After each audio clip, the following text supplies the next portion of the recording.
Minsan sa gitna ng pagmamadali nating kumita sa bawat pagod at pawis na inilalaan natin para sa pamilya, nakakalimutan natin ang pinakamahalagang bagay, ang ating sariling kaligtasan.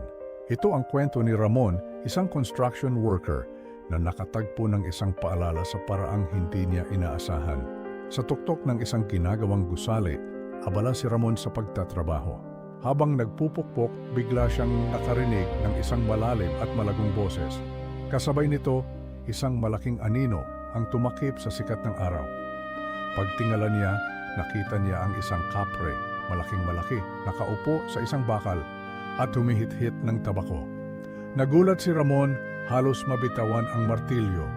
Ngunit bago pa siya makasigaw, nagsalita ang kapre. "Hoy tao, bakit hindi ka naka-harness? Gusto mo bang mahulog?" Nanginginig na sumagot si Ramon. Kailangan ko pong magmadali eh." Ngumisi ang kapre at ibinuga ang makapal na usok.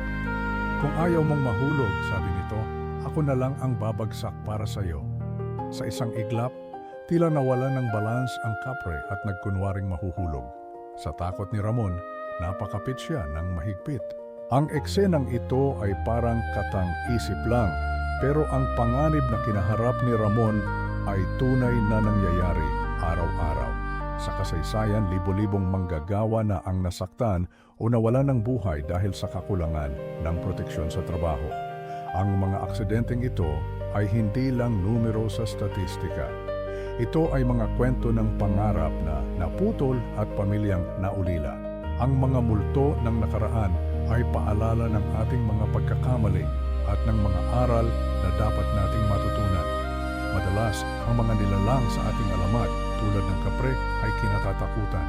Pero paano kung minsan sila pala ang mga tagapagbantay na nagpapaalala sa atin ng mga bagay na ating binabaliwala? Hindi natin kailangan ng isang totoong kapre na uupo sa scaffold para sabihan tayong mag-ingat. Ang responsibilidad ay nasa atin. Ayon sa mga tala, libo-libong aksidente sa construction sites ang naiiwasan taon-taon dahil lang sa pagsunod sa tamang safety protocols.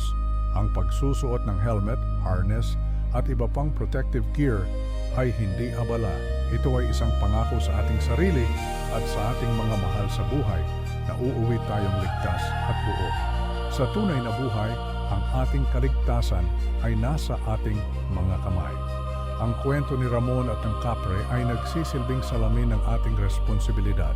Bago tayo umakyat sa anumang taas, bago tayo humawak ng anumang mapanganib na kagamitan, tanungin natin ang ating sarili, ligtas ba ako?